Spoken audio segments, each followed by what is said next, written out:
Hey, it's Mark Oskowitz from Tri Gable Leaf Farm. This is part of our Get Your Grove On class that I teach. It's available on our website, where we talk about the planting of an orchard and berries and fruit trees. And what I wanted to talk about was some brambles. All right, so brambles are our cane fruits, including blackberries and raspberries.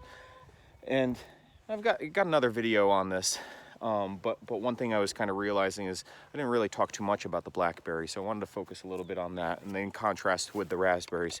And it's almost kind of like, it's a bit of a teaser because I plan on doing something later this season to tame the blackberries. So what we've got here is raspberries, and I hope you could, I put the camera here because I was hoping that you could see, maybe from, do you see how they bow out, okay? But they mostly support themselves, okay? And pruning these, I'm just using my hand pruners. And every season in the winter like this, I'm going through and pruning out anything that's dead, because the canes only live for a couple years and then they sit there and they die. And it becomes a mess to try and pick and harvest among those. But what I'll also do is do a clear cutting and cut everything off about 2 feet off the ground. Now what that does is it's gonna spur new growth development right at that cut.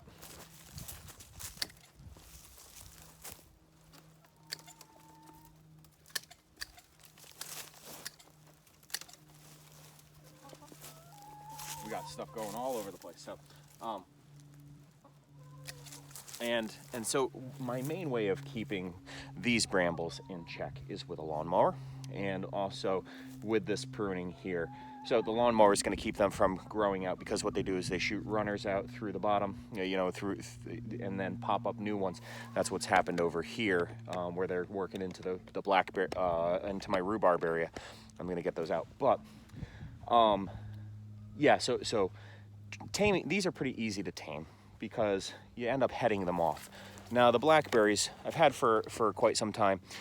We've got blackberries here that these were planted 2 years ago, so they're going to fruit this year, and they definitely have lots of bowing already, and they're only like a couple feet off the ground.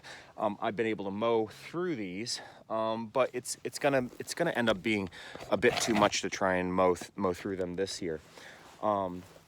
Because the ones way down there, now those have been established for, I don't know, about almost a decade now. The original crowns have given away and new crowns have moved in and everything, but that's been an established one. You can see how much bigger some of those canes are, really reaching over this mowing path. That's the nature in which they grow. They grow out, then hit the tips would hit the soil and would bury themselves in the soil and root there, and that's where a new blackberry plant would start. And that's actually a great way to propagate them on your own. That's actually how I propagated, how I propagated these right here. So, but it can be a hassle. Now, my general method for taming these in the past has been to come along and just make cuts and just cut everything off right here.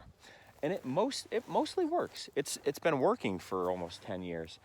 To keep them tamed. But what I am going to plan on doing is to either do the post and wire method, really thinking about it. I've never set it up myself, or to do what I have at my school garden. Maybe I can get a video of that one. At our school garden, we took a bit of welded wire cattle fencing that comes in 16-foot long panels. That's 4 foot high, 16 feet wide. And we put stakes, metal stakes, T-stakes in the ground, just one in the center and on each end, so that's every 8 feet, and just zip tied the fence to that. And then what we did was we wove the blackberry brambles into that fencing. Because it's cattle fencing, it has really big openings. It allows you to kind of weave it in here, and it's actually a pretty nice way of creating a wall. I'm debating whether I want to do that. I want to give you that as an idea. Maybe I'll make a little video at my school garden showing what that looks like in practice in the winter, so you can see the structure without all the leaves and everything in the way. But I am thinking maybe I'd try the wire method, where we really get some posts that are really well anchored in the ground, show that process. and what that would look like to get some high tension wires set up on that to hold all of these, because they would get heavy. So we would end up running the wire, running the wires, and then kind of fiddling with these to get them hanging on the wires so that they would grow up and through 2 wires, and then, and then kind of bow out. But it would bring their growth up off the ground. So yeah, so for those people thinking about starting blackberries or raspberries, I want you to know it doesn't take a lot of plants to establish them. So how about I make a video on that part? Yeah.